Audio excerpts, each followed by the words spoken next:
तुम्हारी समस्या का हल। कहीं शिव भी आप पर इतनी करुणा कर।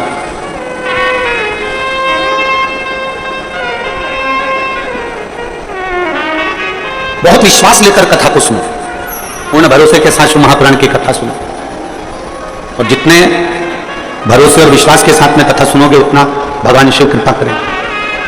पहले का जमाना दूसरा था, आज का जमाना दूसरा है। पहले बहुत यज्ञ करना पड़ता था, अनुष्ठान करना पड़ता था, तप करना पड़ता था, साधना करना पड़ती थी, तब भगवान प्रसन्न होते थे, प्रकट होते थे। आज के समय में बहुत यज्ञ करने की जरूरत नहीं, तप करने की जरूरत नहीं, साधना करने की जरूरत नहीं। आज के जमाने में तो केवल भगवान शंकर को एक लोटा जल चढ़ाओ और बम बम बोले बोल दो, मेरा देव महादेव तुम्हारे भंडार भरना प्रारंभ कर देता। इतना सरल है। वो समय गया। पहले का समय आज के समय में बहुत अंतर है। पहले जितने काम होते थे वो ऑफिस में किताबों पर, कॉपियों पर, रजिस्टर में लिख कर होते थे। पहले के जितने कार्य होते थे वो सब रजिस्टर पर लिखकर होते थे, कॉपी किताब में लिखकर होते थे। अब धीरे धीरे धीरे धीरे वो काम कम होता चले गया और लैपटॉप पर, कंप्यूटर पर वो सारा काम, वो सारा डाटा उस पर आ गया। अब कॉपियों का काम कम हो गया, अब लिखा पढ़ी का काम कम हो गया और कंप्यूटर का, लैपटॉप का जमाना आ गया। लैपटॉप पर लोग लिखने लगे, कंप्यूटर पर लोग नोट करने लगे और उसको पूरा की पूरा डाटा उतार दिया। पहले जो काम 2 महीने में होता था, अब वो काम केवल 1 हफ्ते में, 5 दिन में, 3 दिन में, 7 दिन में हो जाता। अब जरा विचार करो, पहले का समय था कि डायरी लेकर चलना पड़ता था, पहले का समय था किताब लेकर चलना पड़ता था, पहले का समय था रजिस्टर लेकर चलना पड़ता था। अब तो लैपटॉप लेकर चलते हैं, पूरा डाटा एक क्लिक करते ही सामने आ जाता है। तो पहले निर्णय लेने में 2 महीना, 3 महीना, 4 महीना, 5 महीना, 6 महीना लग जाता था। आजकल एक क्लिक करो और मालूम पड़ जाता है कि व्यक्ति का जीवन क्या है, व्यक्ति का स्वरूप क्या है, कहां से आया है, कौन है, कैसा है, एक क्लिक से। पहले निर्णय लेने में 2-3 महीने लगते थे, आज निर्णय लेने में 2-3 महीने नहीं लगते, केवल लैपटॉप उठाया, चेक करा और क्लिक करा। अब पहले का समय इतना लगता था, आज के समय में समय नहीं लगता, तुरंत काम हो जाता है। उसी तरह सतयुग में, त्रेता में, द्वापर में भगवान का जो यज्ञ होता था, अनुष्ठान होता था, हजारों हजारों वर्ष तक लोग तप करते थे, साधना करते थे, भगवान की भक्ति करते थे। हजारों वर्ष तक लोग मौन होकर बैठे रहते थे। हजारों वर्ष तक शरीर पर राख, मिट्टी जम जाती थी, बॉडी बन जाती थी शरीर की। इतना तप, इतना यज्ञ, इतना अनुष्ठान करते थे, तब भगवान प्राप्त होता था। और जैसे आज के जमाने में लैपटॉप एक क्लिक करो और तुम्हारा डाटा सामने आ जाता है, तुमने क्या करा तुम्हारे सम्मुख में आ जाता है। उसी तरह आज के समय में, कलिकाल में, एक लोटा जल महादेव को चढ़ा दो, सारा डाटा तुम्हारे सामने भगवान शिव की कृपा के रूप में आ जाता है। केवल एक लोटा जल। और अभी सावन में कितना? जम के बोलो जरा, 2 लोटा। पूरे वर्ष 1 लोटा और सावन महीना 2 लोटा जल।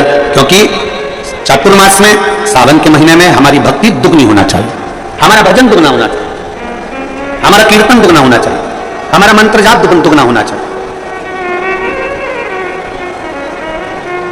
और मैंने तेरे ही भरोसे बाबा, तेरे ही भरोसे हवा बिच उड़ती जावांगी बाबा, डोर हटो छड़ीना निकटी जावांगी।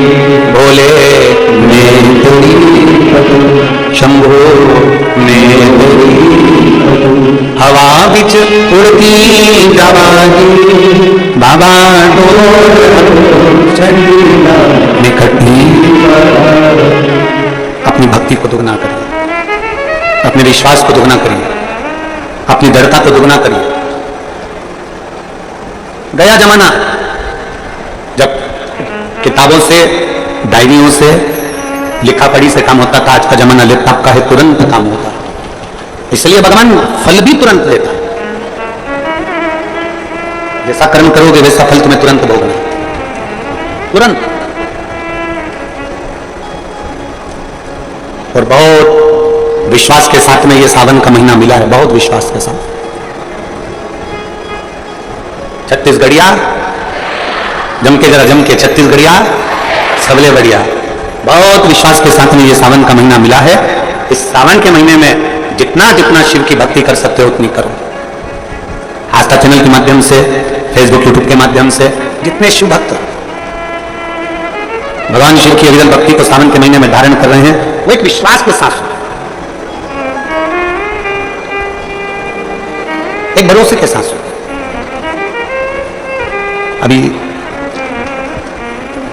हम जहां रुके हैं न्यू कुर्सी पार, कुर्सी पार है कि कुर्सी पार है? हाँ तो तुम समझ गए ना? हाँ ठीक है। हम जहां रुके हुए हैं न्यू कुर्सी, हाँ तुम समझ लेना, कुर्सी कुर्सी एक ही बात है, ठीक है।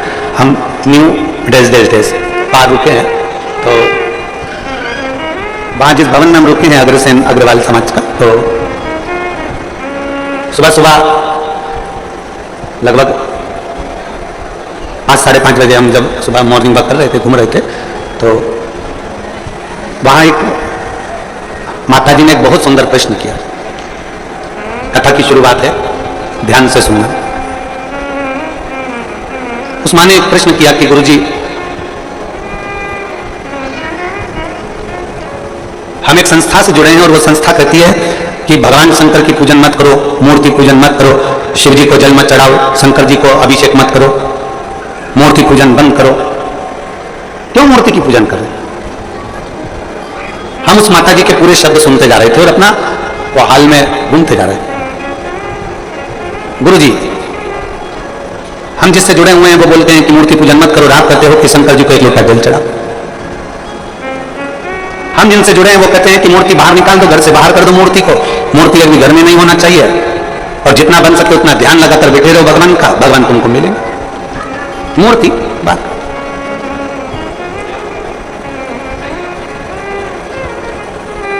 हमने उस मां से कहा, तुम जिस भी संस्था से जुड़े हो हमें उससे मतलब नहीं है, उसने तुमसे कहा कि मूर्ति बाहर कर दो, मूर्ति पूजन मत करो, ध्यान लगाकर बैठे रहो। हमने उस मां से सुबह सुबह तो ये बात नहीं कही, क्योंकि उसने जो प्रश्न किया था वो सुबह सुबह उसका उत्तर देने के लिए हम नहीं दे पा रहे थे। इतनी सुबह से इस व्यर्थ की बात का क्या वर्णन करें? पर अगर वो माँ वो बोल रही थी मैं कथा में आऊंगी कथा सुनने के लिए, तो अगर वो कथा में बैठी हो तो ध्यान लगाना उसको। जो तुमसे कह रहे हैं कि मूर्ति पूजन मत करो, जो तुमसे कहते हैं कि भगवान को बाहर निकाल दो, जो तुमसे कहते हैं कि मूर्ति को बाहर निकाल दो और ध्यान लगाकर बैठो, जितना कर सकते हो उतना ध्यान लगाओ, तो हम निवेदन करेंगे उनसे जाकर कहना कि तुम भी शादी मत करना, बच्चे मत करना, ध्यान लगाकर बैठ जाना कि मेरी लुगाई आई, मेरी पत्नी आई, हमारी शादी हो गई, हमारे 4 बच्चे हो गए, 2 5वीं में पढ़ रहे, 2 6 में पढ़ रहे, बस ऐसा ध्यान लगाकर बैठ जा। ध्यान लगाकर बैठने से पत्नी प्राप्त हो जाएगी क्या? जम के बोलो जरा। ध्यान लगाकर बैठने से बच्चे पैदा हो जाएंगे क्या? जम के बोलो जरा। ध्यान लगाकर बैठने से मकान बन जाएगा क्या? नहीं। ध्यान लगाकर बैठने से तुम ध्यान लगा लो मकान बन गया, 4 मंजिल का बन गया, अटैच लेट बाथ लग गया, पलंग लग गया, सोफा लग गया, तो क्या मकान बन जाएगा? नहीं। उसके लिए तुम्हें ध्यान से हटकर थोड़ी परिश्रम करना पड़ेगा और मकान बन पाएगा। थोड़ा परिश्रम करना पड़ेगा अब जाकर कोई कार्य हो पाएगा। थोड़ा परिश्रम करना पड़ेगा तब तुम आगे बढ़ पाओगे। ध्यान रखना, जो कहते हैं कि मूर्ति पूजन मत करो, हम उनसे कहते हैं एक बार मेरे शंकर भगवान पे लोटा भर के जल चढ़ाकर देख, तो खुद अपने आप मूर्ति पूजन में लीन होता चला, अपने आप लीन हो। कोई लेट बनता है, कोई जल्दी बनता है, शिव को जल चढ़ाने वाला एक दिन से जरूर बनता है, से जरूर बनेगा। थोड़ा समय लग सकता है, थोड़ा समय लगेगा। एक पत्र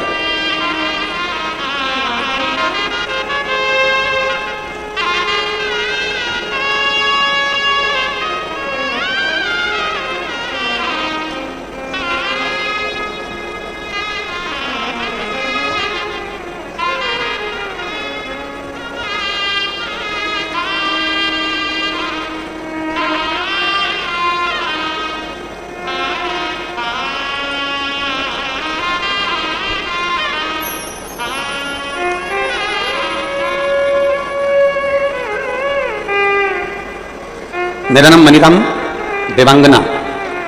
कहीं बैठे हैं मनीराम जी देवांगन? कहीं बैठे हो तो हाथ हिलाइएगा। आप ही हैं? ऐसा हाथ हिला दो। आ जाओ, एक बेलपत्र लेकर चले जाना। हाथ हिलाओ एक बार वापिस।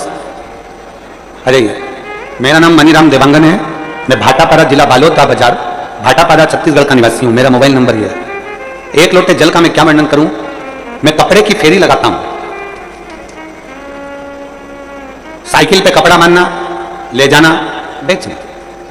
1 साल से मेरी कपड़े की फेरी ठीक नहीं चल रही। इतना दुखी हो गया कि भोजन के भी लाले पड़ने लगे, बड़ी मुश्किल से जिंदगी चलने लगी। अब करूं तो करूं क्या? एक दिन मेरे पिताजी ने मुझसे कहा कि तू एक काम कर, वो सियोर वाला महाराज कहता है कि शंकर जी पर अगर 1 लोटा जल चढ़ाओगे, उसको जल चढ़ाने वाला एक ना एक दिन सेठ जरूर बनता है। अब तू फेरी भी लगा, मना नहीं था, पहले शिव जी को जल चढ़ा। मैंने अपने पिताजी के कहने पर, जो आपकी कथा दिन रात सुनते हैं, उनके कहने पर शंकर जी के मंदिर में जाना प्रारंभ करा, 1 लोटा जल चढ़ाना प्रारंभ करा। गुरुदेव 2-3 महीने तो मेरी फेरी जैसी थी वैसी ही रही, कोई अंतर नहीं आया। आखिरी में मैंने मंदिर जाना छोड़ा तो मेरे पिताजी ने कहा मंदिर मत छोड़, तो शिव जी के मंदिर में जा, झाड़ू पोछा लगा और 1 लोटा जल चढ़ा। अब मैंने मंदिर में सफाई करना प्रारंभ करी और मेरे बाबा का नाम लेकर जो जल शिव जी को चढ़ाता था वही मैं अपने कपड़े पर छीट देता था और कपड़ा लेकर साइकिल पर बांध कर चला जाता। आज मेरे बाबा ने ऐसी कृपा कर दी कि मुझे भी लाखों और करोड़ों में खिला दिया। मैं बाबा को धन्यवाद देने के लिए आया, मैं शिव को धन्यवाद देने के लिए आया। लाइन अच्छी लिखी है, आप और हम सब गुनगुनाते। खाली ना जाता कोई दर से तुम्हारे, खाली ना जाता कोई दर से तुम्हारे, मैं भी खड़ी अपने हृदय से लगा लो, गिरा जा रहा हूँ उठा लो, भोले अपने दर से अब तो न टालो, गिरी जा रही हूँ उठा लो। कोई लेट बनता है, कोई जल्दी बनता है, पर शिव को जल चढ़ाने वाला एक दिन सेठ। थोड़ा समय लग सकता है, थोड़ा समय लगेगा, थोड़ा समय लग सकता है, पर यदि तुम्हारा विश्वास पक्का है, यदि तुम्हारा भरोसा पक्का है, यदि तुम्हारी दृढ़ता पक्की है, आपका भरोसा यदि पक्का है, विश्वास यदि पक्का है, हम तो कहेंगे कबाड़ा बेचने वाला हो, फल का ठेला लगाने वाला हो, पान की दुकान लगाने वाला हो, चाहे छोटे से छोटा काम करने वाला व्यक्ति भी हो, और अगर वो शंकर जी के मंदिर में जाकर 1 लोटा जल चढ़ा रहा है, सफाई कर रहा है, तो यह विश्वास मानना 2 महीना, 3 महीना, 4 महीना, 6 महीना, 1 साल इंतजार जरूर करना। मेरा बाबा तुम्हारा वो जल चढ़ाने वाला हाथ एक दिन पकड़ लेगा, तुमको खींच कर आगे बढ़ा ही देगा, निश्चित है। थोड़ा समय लग सकता है,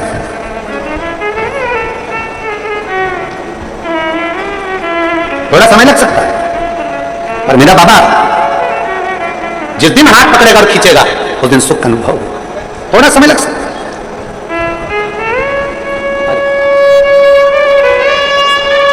एक विश्वास, साइकिल पे कपड़ा बांध कर बेचने वाले के लिए भी शंकर ऐसी अविरल भक्ति पैदा कर दिया कि उस बच्चे ने लिखा है कि मुझे भंडार भरकर इतना दे दिया मेरे बाबा ने कि मुझे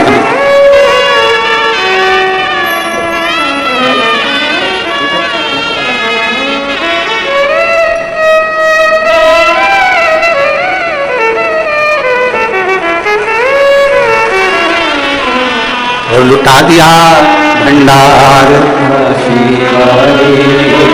कर दिया माला, अपने भरोसे को बढ़ाना है हमको, अपने विश्वास को बढ़ाना है हमें। सावन के महीने में हमें कुछ नहीं करना, बस इतना ही करना है कि हमारा विश्वास कितना शंकर के प्रति जा सकता है।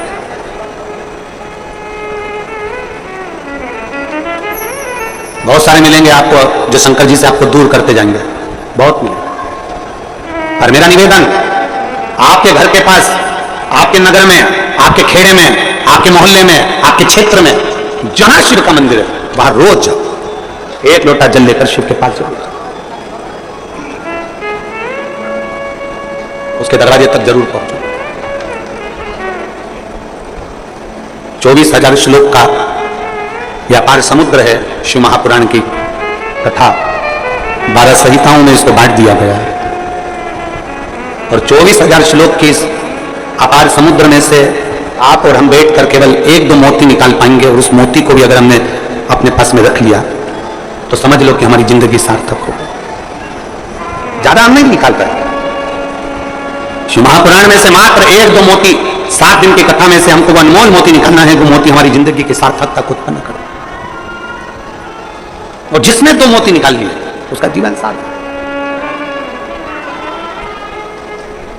हमें ध्यान देना है कि हमारा मन, हमारा चित्त भगवान की ओर स्थिर हुआ कि नहीं। गेहूं पिसवाते हो? अरे बोलो तो जम के तो बोलो। पिसवाते हो? रोटी बनाते हो? खाते हो? गेहूं की पीसने की जो चक्की होती है ना, उसमें 2 पार्ट लगे होते हैं, एक पार्ट फिक्स और दूसरा पार्ट जम के बोलो घूमता रहता है। चक्की का जो एक पार्ट होता है वो एकदम फिक्स होता है, एकदम जमा हुआ होता है, दूसरा पार्ट घूमता रहता है, तब जाकर वो गेहूं चावल पिसाता है। और अगर दोनों पार्ट घूमने लगेंगे तो पिसाएगा क्या? नहीं।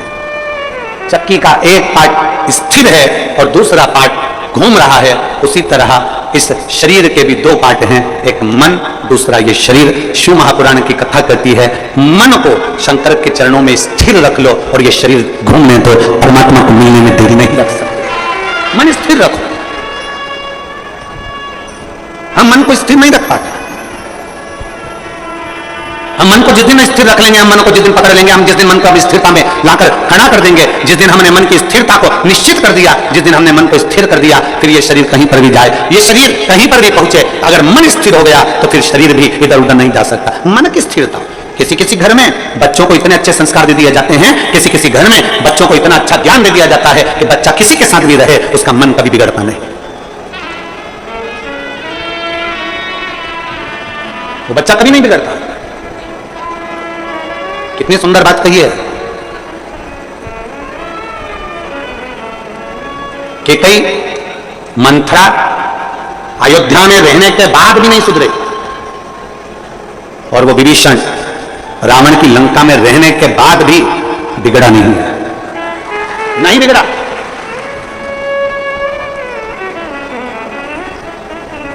वो लंकापति रावण की लंका में रहने वाला विभीषण भगवान की युगल भक्ति में डूबा रहा और उस मंथरा को इतना समझाया गया, मंथरा को इतना कहा गया, कैकेयी को इतना समझाया गया, माता कैकेयी से इतना कहा गया, और वो सुधरने को तैयार नहीं, वो संवरने को तैयार। अपने मन को स्थिर बनाओ। आपके बच्चों को बाल्यावस्था में जो संस्कार दिया जाए वो संस्कार इतना प्रबल होना चाहिए कि हमारे बच्चे, ये उसका शरीर, हमारे बच्चों का शरीर, हमारे बच्चे कहीं पर भी रहें, ये शरीर उसका कहीं पर भी रहे, मित्र कोई भी बने, दोस्त कोई भी बने, कहीं पर भी जाए, कहीं पर भी बैठे, किसी भी होटल में जाए, कहीं पर भी बैठे, पर तुम्हारे घर के संस्कार की मूलता इतनी प्रबल होना चाहिए, तुम्हारे बच्चों का मन इतना स्थिर होना चाहिए कि नहीं, मेरे पापा के संस्कार ऐसे हैं, मेरी मम्मी के संस्कार ऐसे हैं, मेरी महतारी के संस्कार ऐसे हैं, मेरे पिता के संस्कार ऐसे हैं, मैं अपने पिता को धोखा नहीं दे सकता, मैं अपनी मां को धोखा नहीं दे सकती, मैं गलत जगह पर भटक नहीं सकती, मैं गलत जगह पर जा नहीं सकती। ये हमारे मन की स्थिरता बता है।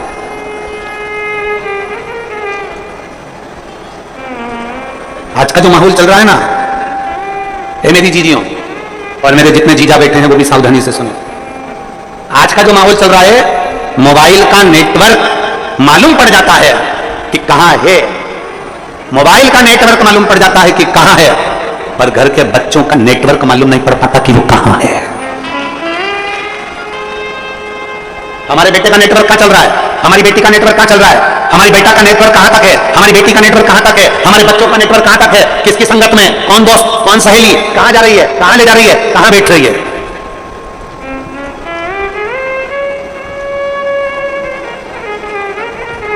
नेटवर्क कहां है? गुरु नानक देव जी संतों के सिरमौर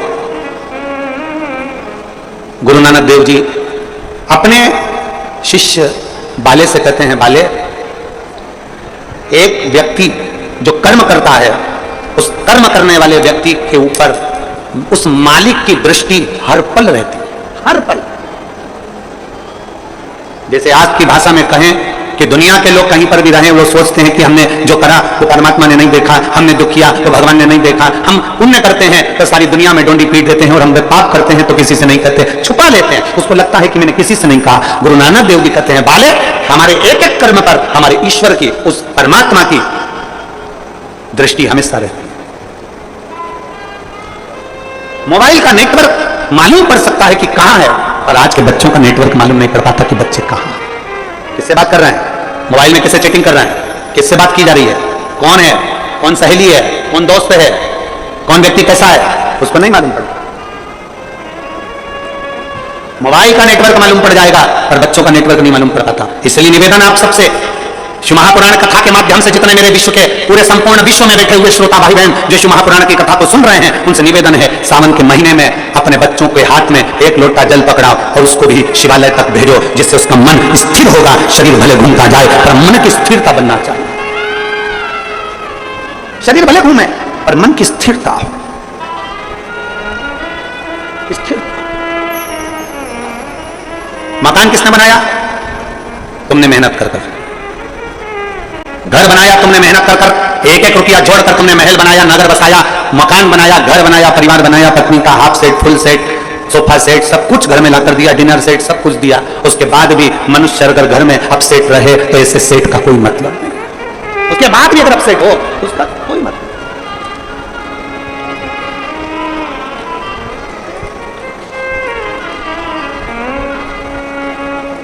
शादी में अभी हम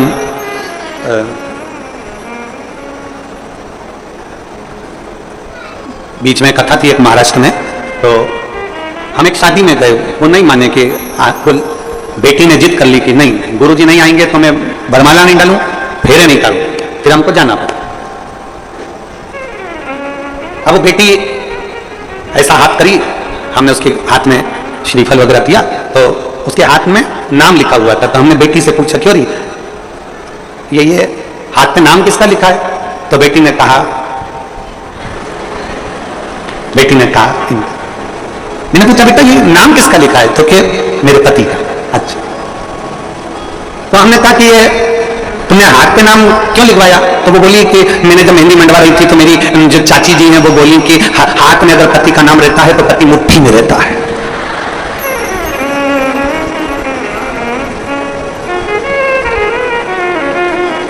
तो फिर हमने कहा बेटा फिर तो पति की जगह सास का लिखाना था, फिर पति का क्यों? अगर हाथ पे नाम लिखने से पति मुट्ठी में आ जाए तो सास का नाम लिखाती कि सास मेरी मुट्ठी में हो जाए। देख, हमने उस बेटी से कहा देख संसार में किसी को मुट्ठी में करने का प्रयास मत करो, प्रयास करो कि मेरे हाथ से सब छूटे रहें और मेरा महादेव मेरे हाथ में पकड़ा रहे, बस इससे ज्यादा मेरा देव महादेव मेरे हाथ से पकड़ा, मेरा शिव मेरा बना रहा है, उससे ज्यादा मुझे कुछ नहीं चाहिए। हम संसार के लोगों को अपना बनाने का प्रयास कर रहे हैं, हम संसार के लोगों को अपना बनाने का प्रयास कर रहे हैं, हम संसार के लोगों को अपना जोड़ने का प्रयास कर रहे हैं, हम संसार के लोगों को ये विचार करते हैं ये परिवार नाते रिश्ते कुटुंब कबीले सब मेरे बनते चले जाएं। शिव पुराण कहती है हम जितना जितना संसार के लोगों को अपना बनाने का प्रयास करेंगे ये हमसे दूर हटते चले जाते हैं। इसलिए प्रयास ये करो कि हमारा शिव, हमारा शंकर, हमारा ओघड़दानी, मेरा देव महादेव, मेरा शंभु, मेरा त्रिकालदर्शी, मेरा शिव हमारा बन जाए, बाकी की दुनिया भले जाए तो जाए। और शंभु शरणे मांगो धरी दुख का दया करीन दर्शन शंभु शरणे मांगो धरी दुख का दया करीन दर्शन।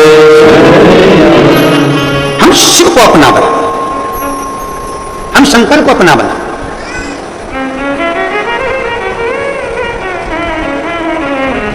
हाथ पर नहीं दिल पर हमारे शिव का नाम अंकित कर लिया, श्री शिवाय नमस्तुभ्यम जब हमने अंकित कर लिया तो हमारे हर पल हर घड़ी हर क्षण हर श्वास में शिव रंगेगा।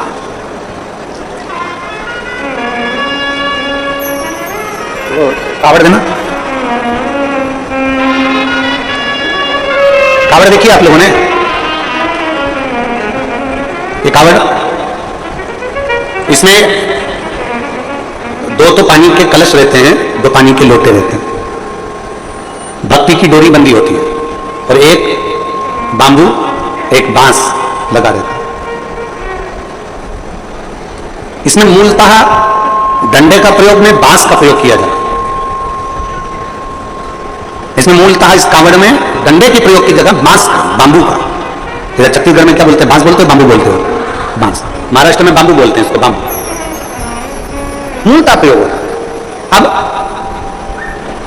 जब हम इस कावड़ में अगर देखें तो सबसे मुख्य अगर कुछ होता है कावड़ ले जाने में तो वो बांबू होता है, बांस होता है। और बांबू का जो पेड़ होता है, बांस जो होता है उसमें थोड़ी दूर तक अच्छा रहता है, फिर गठान आ जाती है, फिर थोड़ी दूर तक अच्छा रहता है, फिर गांठ आती है, फिर थोड़ी दूर तक अच्छा रहता है, फिर गांठ आती है। बोलो देखा कि नहीं देखा आप लोगों ने? बांबू में जगह जगह पर गांठ आती रहती है और बांबू अंदर से पोला रहता है। कोई कोई बांबू, कोई कोई बांस ठोस भी होता, पर कितना भी ठोस हो बांस, उसके अंदर थोड़ा ना थोड़ा पोलापन रहता ही रहता। शादी में, विवाह में, जन्म में, मरण में, मृत्यु के समय पर भी बांबू का बांस का प्रयोग किया जाता है आखिरी तक। और कांवड़ चढ़ाने के लिए भी जिस बांस को पकड़ा जाता है, जिस बांबू को पकड़ा जाता है, जिसमें 2 कलश बंधे होते हैं, उसको हम पूरे समय अपने हाथ में, कंधे पर, दोनों कंधे पर किसी भी तरह से उसको लेकर सावन के महीने में शंकर जी के पास जाते। उसका कारण क्या है? क्यों, किस लिए? और बोलते बोलते जा रहे हैं, बोल बम बोल बम बोल बम बोल बम बोल बम बोल बम बोलते बोलते। एक श्रीमद् भागवत कथा सुनी आप लोगों ने? जम के बोलो जरा, जम के सबने सुनी भागवत जी? भागवत जी में प्रसंग आता है कि धुंधकारी बांबू के अंदर, बांस के अंदर जाकर बैठ जाता है। 7 दिन की कथा होती है। 7 दिन में धुंधकारी फिर वो बांस के 7 गांठों में से बाहर निकल जाता है और उसकी मुक्ति हो जाती है, उसका मोक्ष हो जाता है।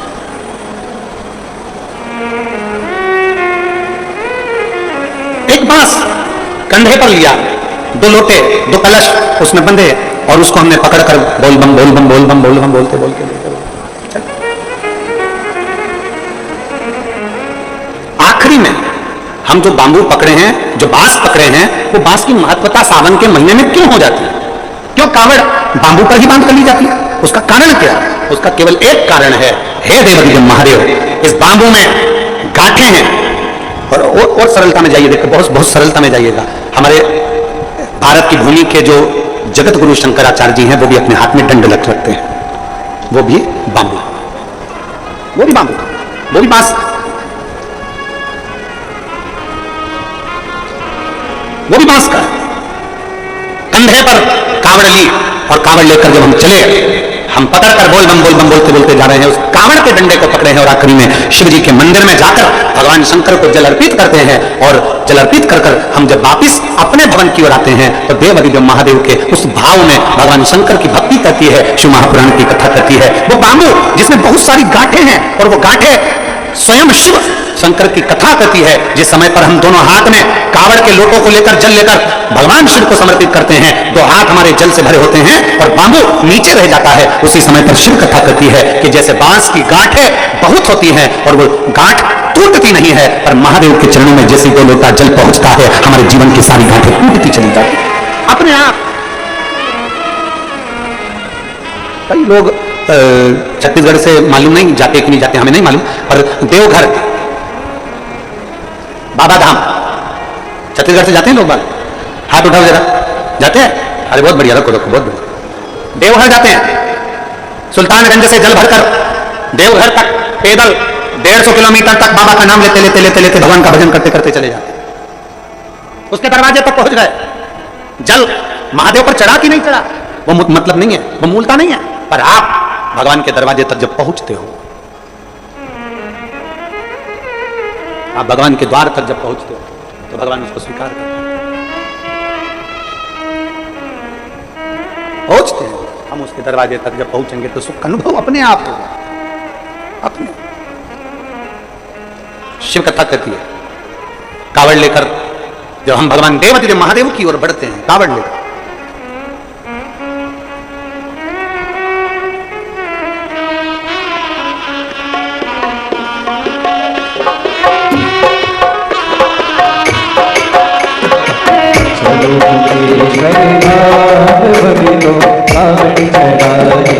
चलो कुबेश्वर धाम, चलो कुबेश्वर धाम चल कर कावड़ चढ़ाए, चलो कुबेश्वर धाम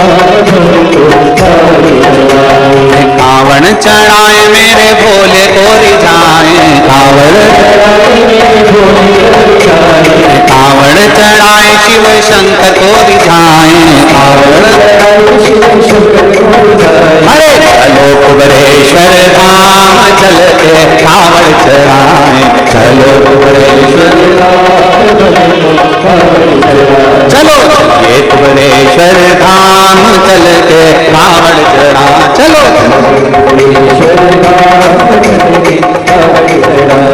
कावड़ चढ़ाए मेरे भोले को रिझाए, कावड़ चढ़ाए शिव शंकर को रिझाए, कावड़ चलिए कुबेरेश्वर धाम चल के कावड़ चढ़ाए, चलिए चलिए कुबेरेश्वर धाम चल के कावड़ चढ़ाए, चलिए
बड़े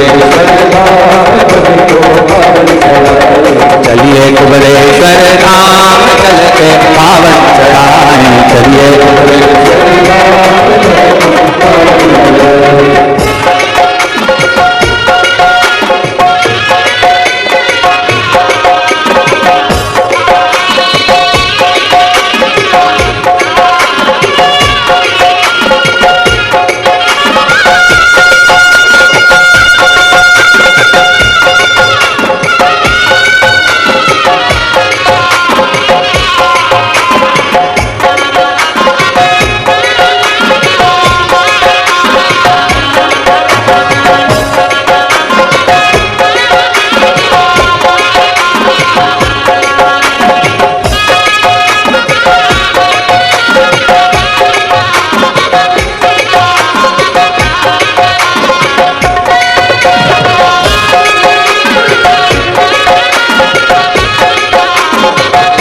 से कावड़ माता लक्ष्मी चढ़ाई, दूजी कावड़ माता लक्ष्मी चढ़ाई, दूजी कावड़ माता लक्ष्मी चढ़ाई, दूजी कावड़ माता लक्ष्मी चढ़ाई, लक्ष्मी चढ़ाई नारायण को पाई, लक्ष्मी लक्ष्मी चढ़ाई नारायण को पाई, चलो चलिए कुबेरेश्वर धाम चल के कावड़ चढ़ाए, चलिए चलो चलिए कुबेरेश्वर धाम चल के कावड़ चढ़ाए, चलिए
कावड़ माता सीवन चढ़ाई, तेजी कावड़ माता सीवन चढ़ाई, सीवन चढ़ाई, सीवन चढ़ाई,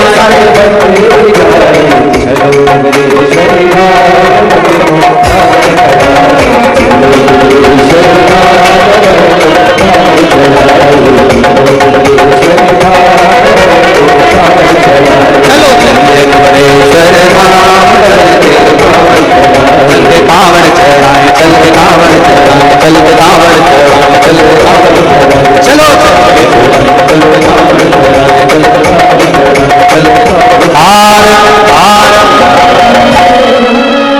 अपने स्थान पर बैठकर भगवान शिव जी से अपने मन की बात, सावन का महीना और श्रावण के महीने की यह प्रथम शिव महापुराण की कथा, बड़े भावों से प्रथम दिवस, अपने दिल से बाबा से अपने मन की बात कहिएगा, भाव से दिल से बाबा से प्रार्थना, जहां जगह मिले वहां बैठकर, पीछे वाले अगर कीचड़ हो रहा हो तो खड़े खड़े छातों के नीचे, और जो अंदर बैठे हैं जिनको जगह है वो बैठकर बाबा से अपने मन की बात करें, बड़े भावों के साथ में। आपकी आवाज हमारे तक पहुंचना चाहिए, दिल से बोलिएगा बाबा से।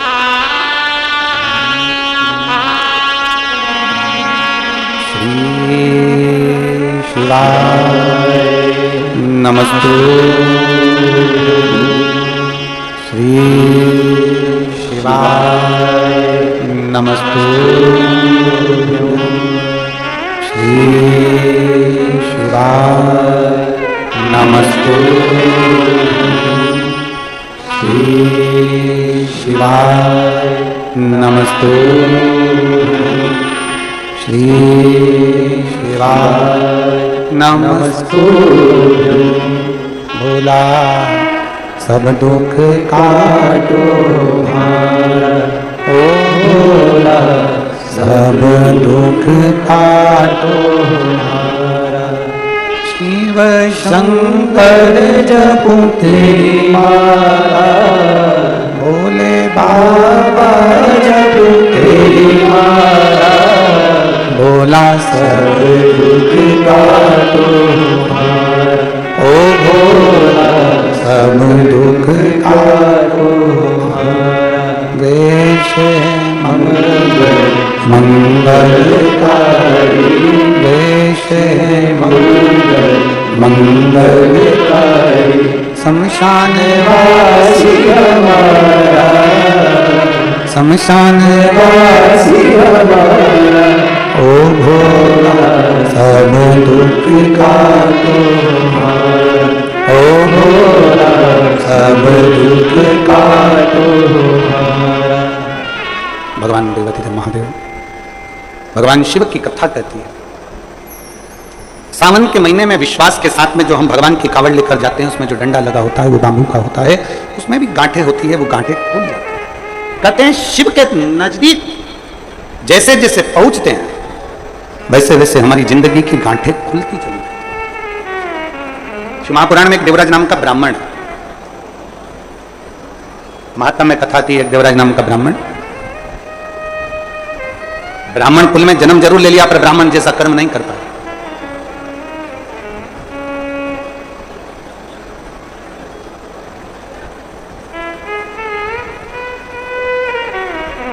एक व्यसन, एक वासना, एक निंदा। ब्राह्मण भले ब्राह्मण कर्म कर रहा है कि नहीं कर रहा है, शास्त्र पढ़ रहा है कि नहीं पढ़ रहा है, वेद पुराण पढ़ रहा है कि नहीं पढ़ रहा है, भगवत भजन कर रहा है कि नहीं कर रहा है, मूल वो नहीं है। व्यसन, वासना और निंदा। ब्राह्मण अगर ये तीन चीजों से दूर है, कौन कौन सी तीन चीजें, जम के बोलो जरा। पहले नंबर पर है व्यसन। कोई गलत व्यसन में तो नहीं पड़ा है, मांस मदिरा गलत चीज, कोई बहुत मालूम पड़े व्यसन में डूबा रहता हो तो ये सब ब्राह्मण की मूलता नहीं। व्यसन, वासना, पर स्त्री को मां के तुल्य देखे, पर कन्या को बेटी के तुल्य देखे, उसके नेत्रों में कहीं वासना ना हो। एक व्यसन, दूसरा वासना और तीसरे नंबर पर है निंदा। अगर कोई ब्राह्मण के कुल में जन्मा है और वो निंदा से दूर है, बुराई से दूर है, किसी की निंदा नहीं करता, किसी के लिए अपशब्द नहीं बोलता, वो ये मान लेता है कि ये संपूर्ण ब्रह्मांड, संपूर्ण सृष्टि उस परमात्मा ने रची है, इसमें अच्छे लोग भी हैं तो बुरे लोग भी हैं, तो निंदा करने से कौन सा लाभ मिलेगा। तीन चीजें अगर ब्राह्मण के पास में है, एक व्यसन से दूर, दूसरा वासना से दूर, तीसरा निंदा से दूर अगर कोई ब्राह्मण है तो समझ लेना वो सारे वेद और पुराण का शास्त्री है। उसने भले वेद पढ़े कि नहीं पढ़े, शास्त्र पढ़े कि नहीं पढ़े, पुराण पढ़े कि नहीं पढ़े मालूम नहीं, उसने कभी पूजन करी कि नहीं पता नहीं, उसने कभी मंत्र जाप किया कि नहीं पता नहीं, उसने कभी संध्या करी कि नहीं पता नहीं, पर जिस ब्राह्मण, जो ब्राह्मण व्यसन से, वासना से और निंदा से दूर रहता है, समझ लेना वो ब्राह्मण वेद और पढ़े हुए, शास्त्र पढ़े हुए ब्राह्मण के तुल्य होता है। व्यसन से दूर रहे, वासना से दूर रहे और निंदा से दूर।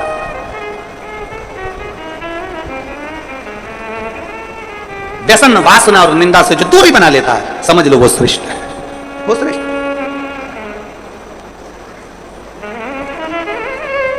आज के जमाने में हम किसी से भी कह देते हैं महाराज जी आशीर्वाद तो दे दो। अगर चतुर महाराज होगा, चतुर होगा तो वो कह देगा मेरे आशीर्वाद से क्या करना, तुम्हें अगर आशीर्वाद लेना है तो अपने घर के बुजुर्गों का, माता पिता का और परमात्मा का आशीर्वाद लेते रहो, जिंदगी सार्थक हो।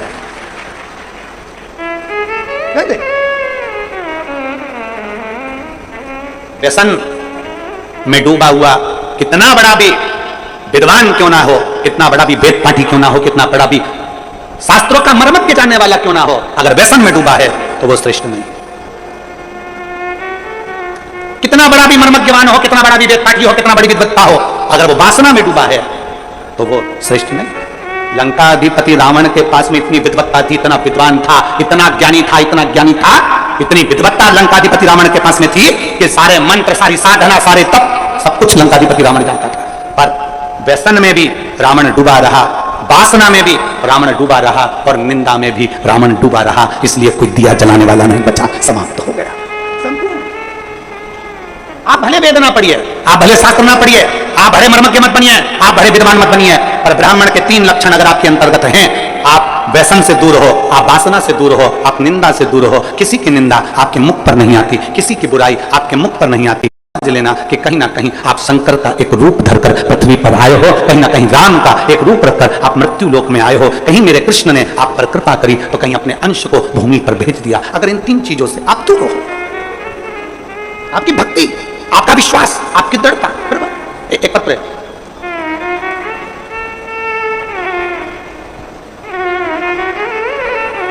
योगिता साहू चंद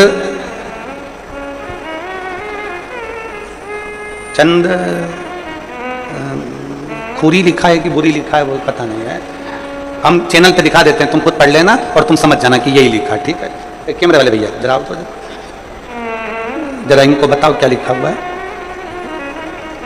मैं योगिता साहू चंद, अब तुम पढ़ लेना फिर दुर्ग, ठीक है।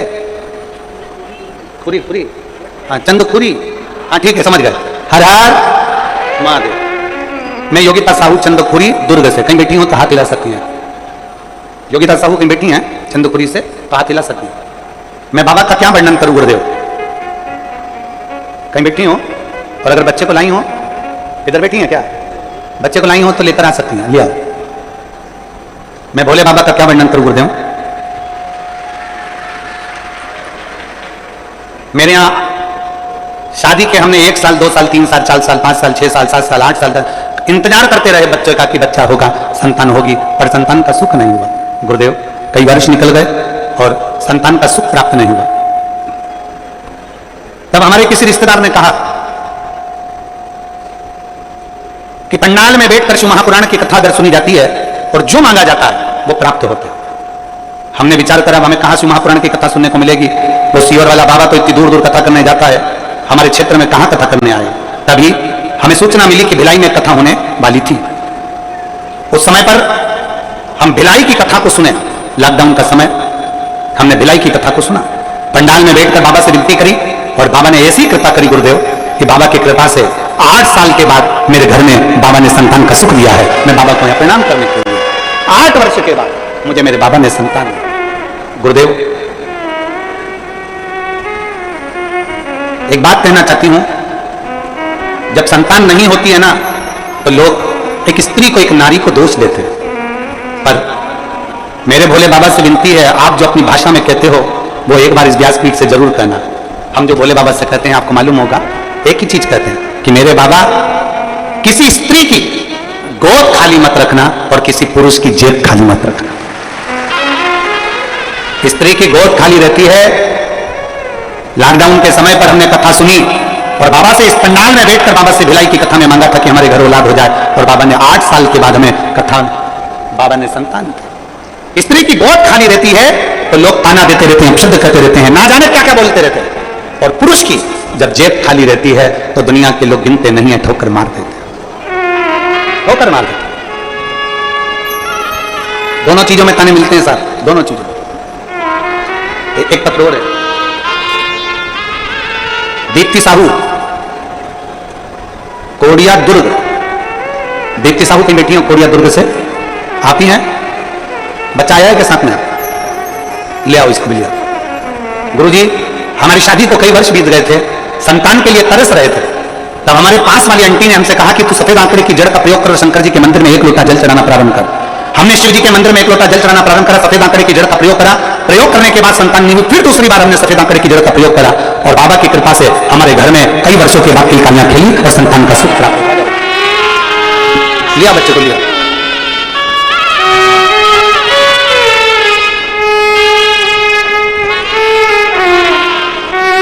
प्रणाम करो, प्रणाम। शंभू,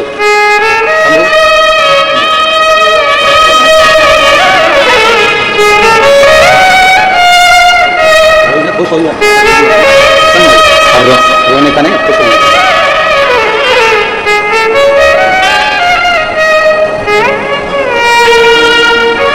और खानी न जला घर से तुम्हारे, खानी न दर से तुम्हारे, ने भी खड़ी हो बाएं पसारे, अपने से लगा लो, गिरा जा रहा हो, उठा लो, भोले अपने दर से अब तो न टालो, गिरी जा रही हो, उठा लो। एक विश्वास, एक भरोसा, एक दृढ़ता हमारे भीतर। हम गलत कर्मों से दूर हों, गलत व्यसन से दूर हों, गलत चीजों से दूर हों, गलत सोच से दूर हों, गलत विचार से दूर हों, तो शिव क्यों ना मिले, फिर शंकर क्यों ना मिले, मिलता।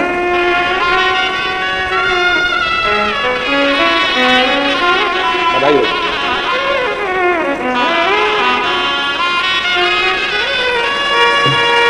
शंभू,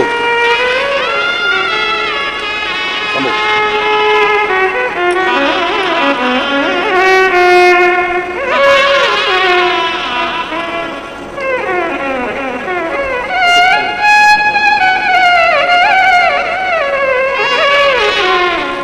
एक विश्वास के साथ में हम शिव को भज रहे हैं। सावन के महीने में हमें केवल इतना ही करना है कि अपने अंदर शंकर जी के प्रति विश्वास जागृत करना, शिव के प्रति एक भरोसा जागृत करना है। फिर आपको कुछ नहीं करना है। हमने पहले भी कहा, शंकर भगवान को 1 लोटा जल चढ़ाने वाला कहीं पर भी चले जाए, वो मेरे शंकर की दृष्टि से दूर नहीं रहता, शिव की दृष्टि उस पर पड़ी रहती है। देवराज नाम का ब्राह्मण कर्म से वंचित था, और ये 3 चीजें, व्यसन, वासना और निंदा, उसमें तीनों थी, तीनों। वो व्यसन में भी डूबा रहता था, वासना में भी डूबा रहता था और निंदा में भी डूबा रहता था। एक बहुत सुंदर बात शिव महापुराण की कथा कहती है, कोई निंदा करने वाला कितने भी वेद और पुराण और शास्त्रों का वाचन कर ले, उसके मुख से सुनी हुई पुराण कथा भी हमारे जीवन का कल्याण नहीं कर पाती। व्यसन और वासना में डूबे हुए व्यक्ति के मुख से कितना भी प्रवचन सुन लो, वो हमारा कल्याण नहीं कर सकता, वो हमारा कल्याण नहीं कर सकता। आज के जमाने में डुप्लीकेट ना जाने कितने सारे बाबाओं का ढेर लगा पड़ा हुआ है। सावधानी की बहुत जरूरत है, बहुत जरूरत। फिर निवेदन है, पानी पियो छान और गुरु करो जान। नहीं तो आज के जमाने में गुरु फिरे बाजार में, हमसे दीक्षा लो, नरक पड़ो चाहे स्वर्ग जाओ, माल हम ही को दो। आज का जमाना ऐसा हो गया है। आज के जमाने में तुम्हारे को कोई नहीं कहेगा कि तुम्हारा उद्धार हो रहा है कि नहीं हो रहा, कल्याण हो रहा है कि नहीं हो रहा, अविरल भक्ति प्राप्त हो रही कि नहीं हो रही, भजन मिल रहा है कि नहीं मिल रहा, स्मरण मिल रहा है कि नहीं मिल रहा, मंत्र जाप, नाम जाप, कीर्तन, शिव नाम, भगवान की भक्ति में डूब रहे कि नहीं डूब रहे, कोई मतलब। आप अपनी भक्ति में डूबने का प्रयास करो। अभी गुरु पूर्णिमा महोत्सव में गुरु महादेव शिव महापुराण की कथा में कहा था, इंसान को गुरु बनाने से पहले अपने अंदर एक विश्वास प्रकट कर कर शंकर भगवान के शिवलिंग को छूते हुए ईश्वर को अपना गुरु बनाने का प्रयास करो, क्योंकि इंसान कब गड़बड़ कर जाए पता नहीं, पर ईश्वर कभी गड़बड़ी नहीं करता। वो जो रचता है वो श्रेष्ठ ही रचता है। ईश्वर को बनाओ। माया सबको भरमाती है, माया किसको नहीं पकड़ती। एक चेला और एक गुरु जी जा रहे थे, नदी में बहाव था। चेले ने गुरु जी से कहा, गुरु जी एक कम्मल बह रहा है। कम्मल जिसको लोग रात्रि को सोते हैं उड़कर, कम्मल बह रहा है पानी में। गुरु जी ने कहा, कहां है? वो देखो वो पानी में बह रहा है। गुरु जी ने कहा, कम्मल तो अच्छा।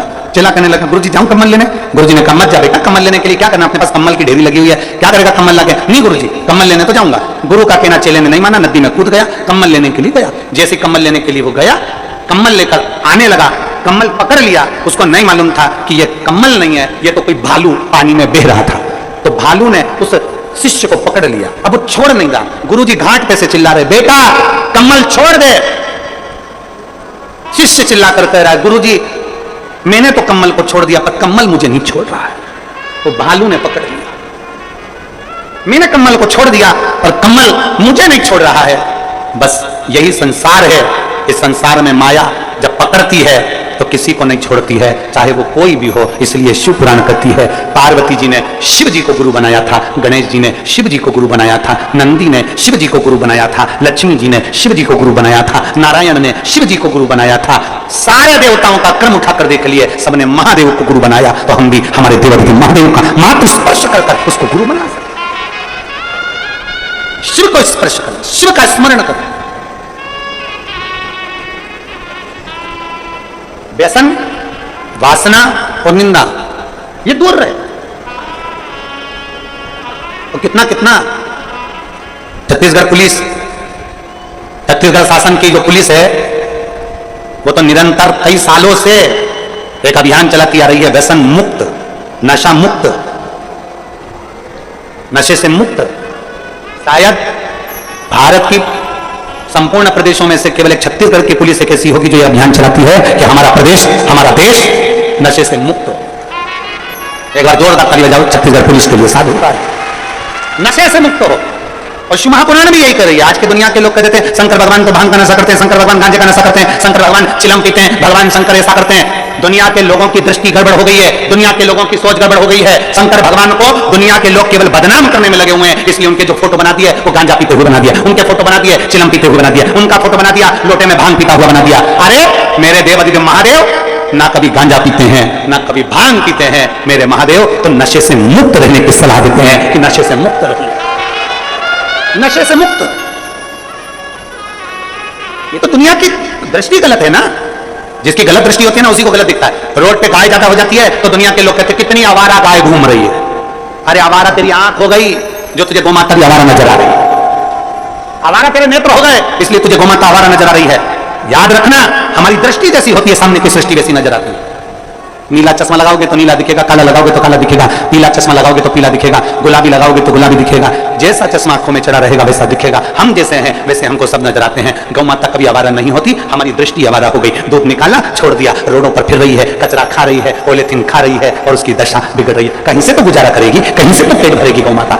वो आवारा नहीं है, आवारा हमारी दृष्टि है।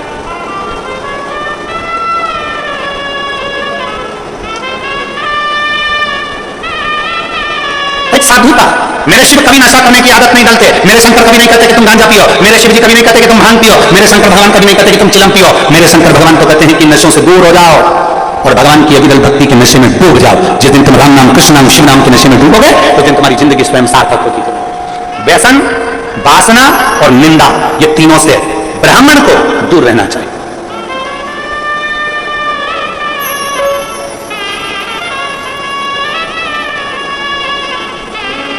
कई लोग कहते हैं ब्राह्मण की पहचान होती है यज्ञोपवीत से, कई लोग कहते हैं ब्राह्मण की पहचान होती है तिलक से, कई लोग कहते हैं ब्राह्मण की पहचान होती है शिखा से। पर शिव महापुराण की कथा कहती है ये तीन से ब्राह्मण की पहचान को होती है, पर तीन चीजें ब्राह्मण को परमात्मा से मिला देती है, एक व्यसन से मुक्ति, एक वासना से मुक्ति और एक निंदा से मुक्ति। ये तीन चीजें परमात्मा से मिला, व्यसन, वासना और निंदा, ये दूर हो जाता। पर देवराज नामक का ब्राह्मण व्यसन से दूरी नहीं बना सका, देवराज नामक का ब्राह्मण वासना से दूरी नहीं बना सका, देवराज नामक का ब्राह्मण निंदा से दूरी नहीं बना सका। इसने घेर रखा था और ऐसा घेरा कि देवराज एक दिन चोरी का धन लेकर आ रहा था, चोरी का धन उसके पास में था और वो चोरी का धन उसके साथ में किसके लिए ला रहा था? देवराज चोरी किसके लिए कर रहा था? देवराज को चोरी की जरूरत क्या पड़ गई? पेट भरने जितना तो मेरा भोलेनाथ सबको देता है, पेट भरने जितना तो मेरा बाबा सबको देता है, क्योंकि उसने संकल्प लिया है कि मृत्यु लोक में मैंने तुझे जन्म दिया है तो तेरे पेट भरने की जवाबदारी मेरी है। और याद रखना, पेट भरने जितना मैं दूंगा, तेरा परिवार जितना बढ़ता चले जाएगा, उतना उतना तेरे धन की व्यवस्था में करते चले जाऊंगा, उतना उतना तेरे भोजन की व्यवस्था में करते चले जाऊंगा, सब कुछ मैं दूंगा। पर जब तू गलत जगह पर जाएगा, गलत सोच रखेगा, गलत दृष्टि रखेगा, तो गलत जगह से फिर धन आएगा, और गलत जगह से धन आएगा तो वो तुझे बर्बाद कर दे, वो तुझे नष्ट कर दे, वो तुझे तकलीफ दे देगा।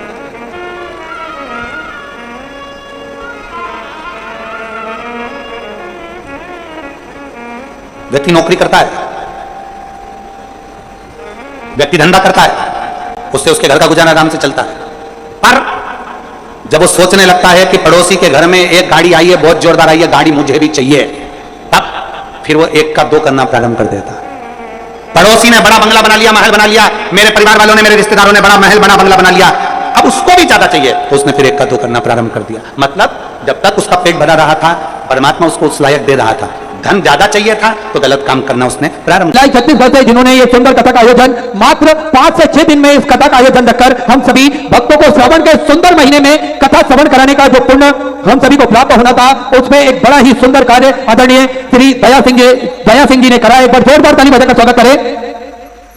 और प्रथम दिवस की कथा में हम सभी प्रवेश करेंगे। नित्य नई नूतन कथाओं के माध्यम से हम सभी को पूज्य गुरुदेव ने बताया है किस प्रकार से हम भगवान को एक लोटा जल चढ़ाकर अपने सारे रोग दोषों को मुक्त कर सकते हैं, किस प्रकार से हम अपने अंदर यह आदत डालकर निश्चित ही हम पुण्य का कार्य भी कर सकते हैं, सेवा का कार्य भी कर सकते हैं। पूज्य गुरुदेव ने हम सभी को कथाएं तो श्रवण कराई हैं, कथाओं के माध्यम से हमारा जीवन किस प्रकार से हमें जीना चाहिए, इस बारे में भी हम सभी को पूज्य गुरुदेव ने बताया है। हम सभी को ज्ञात है कि पूज्य गुरुदेव ने हम सभी को कई कथाएं ऐसी श्रवण कराई है जिसकी जानकारी हमें पहले कभी नहीं थी, पर पूज्य गुरुदेव ने शास्त्रों द्वारा जो कथाएं हम सभी को श्रवण कराई है, उससे हम सभी को पता चलता है किस प्रकार से हम हमारे जीवन में क्या कुछ अच्छा कर सकते हैं, हम हमारे जीवन में क्या लोगों की सहायता कर सकते हैं, हम जीवन को किस प्रकार से जी सकते हैं। पहले भी देखिए कथाएं होती थी, पहले भी सब स्थानों पर कथा होती थी, पर यह शिव महापुराण की कथा जब से प्रारंभ हुई है, कथा का एक स्वरूप बदल गया है, कथा का एक आकार बदल गया है। पहले हम सभी देखते थे कि कहीं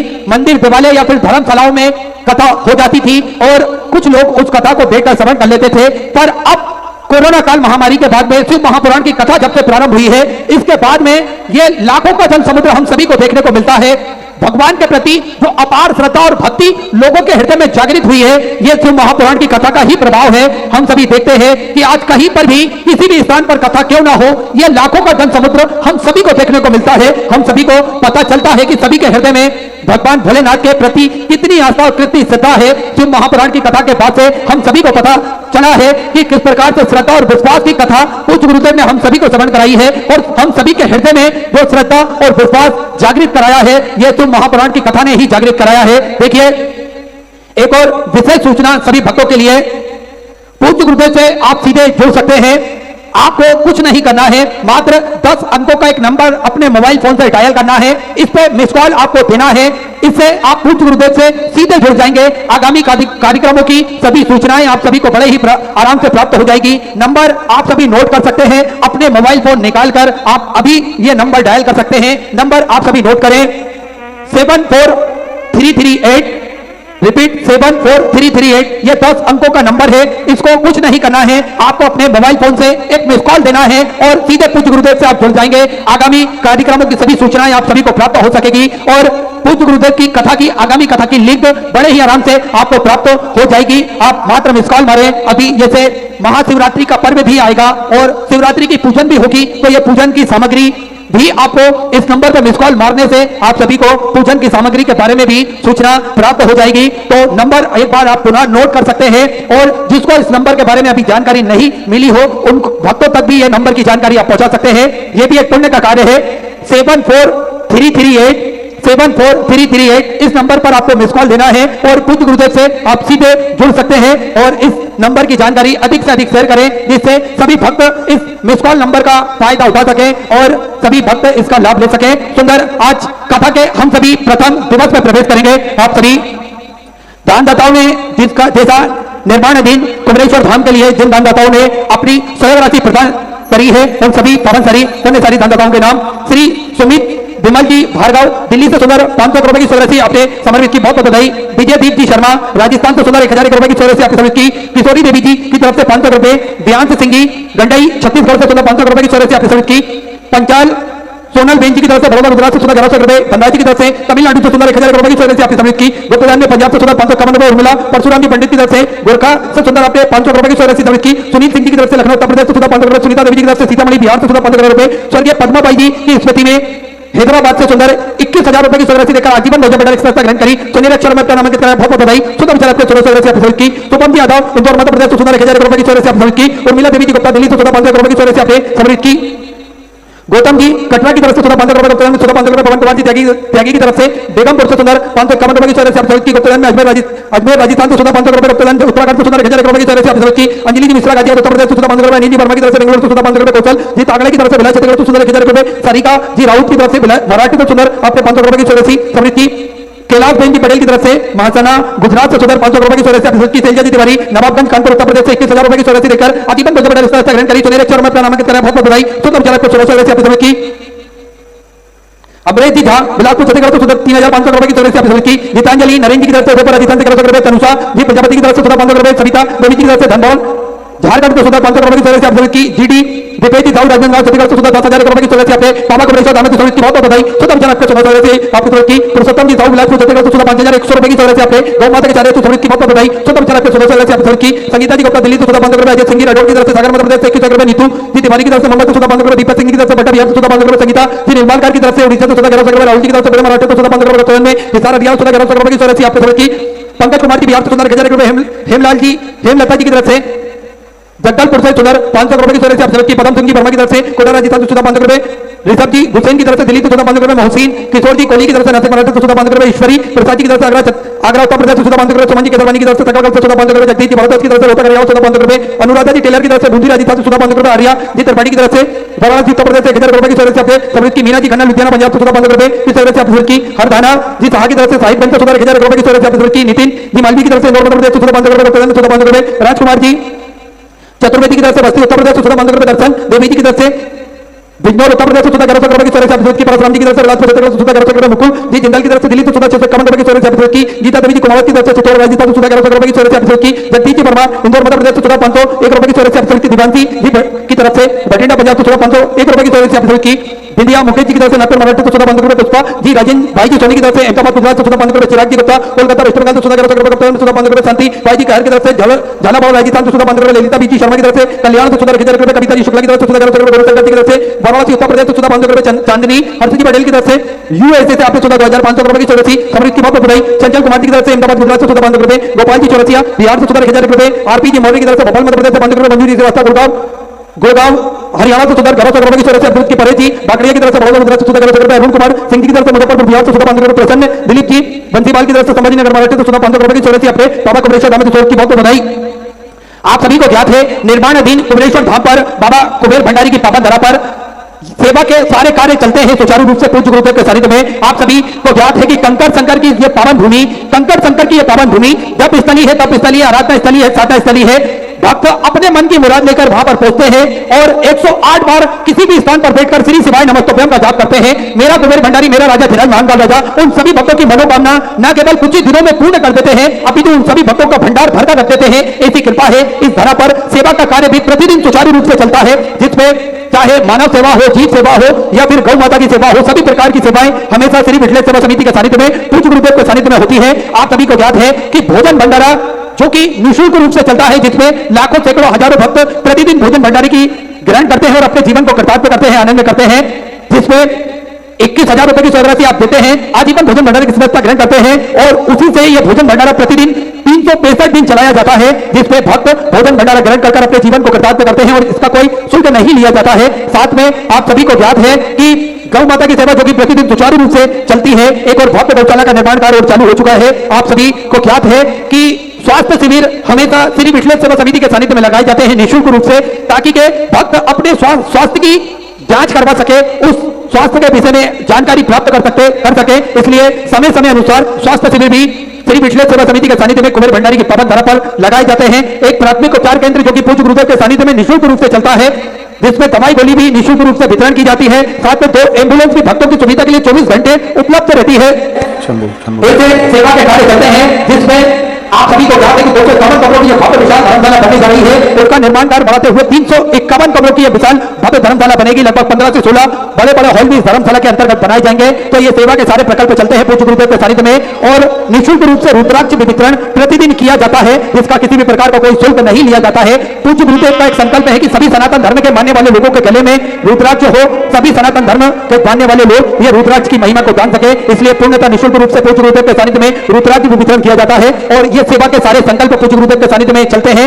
आप भी इन सेवा के संकल्पों से जुड़ सकते हैं और अपने जीवन को कृतार्थ कर सकते हैं, आनंद कर सकते हैं। तो जिन दाताओं को अपनी प्रदान करना है कि टीवी स्क्रीन पर श्री विठलेश्वर सेवा समिति के account number axis bank account, central bank of India का चल रहा है। दोनों में से किसी भी अकाउंट में अपनी सेवा से आप जमा करके अपना नाम व्हाट्सएप पर भेज सकते हैं। आइए सीधे व्यासपीठ की सामने चलते हैं पूज्य गुरुदेव के सानिध्य में। तो हम सभी आज फोटो व्यक्ति का समझ करेंगे। धीरे धीरे हर महादेव श्री शिवाय नमः।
सुंदर श्री महारानी की विश्वनाथ भगवान की गौराम महारानी की श्री गणेश जी महाराज की सरस्वती माता की गणपति सरकार की कुबेरेश्वर महादेव की महाकालेश्वर भगवान की ओंकारेश्वर भगवान की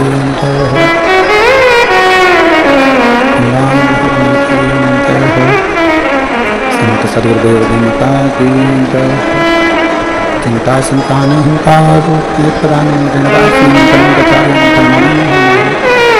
तो जंतु आश्रय सर्वदा वंदे श्रीमद्वल्लभानंद अज्ञान ज्ञान की सेवा किया तस्में नमन हृदय चित्र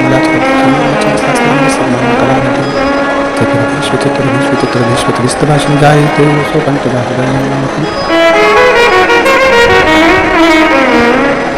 बोलो विश्वनाथ भगवान की नमः शिवाय नमः शिवाय नमः शिवाय नमः शिवाय नमः शिवाय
विश्वनाथ भगवान की, महाकालेश्वर भगवान की, ओंकारेश्वर भगवान की, कुबेरेश्वर महादेव की, चंपेश्वर महादेव की।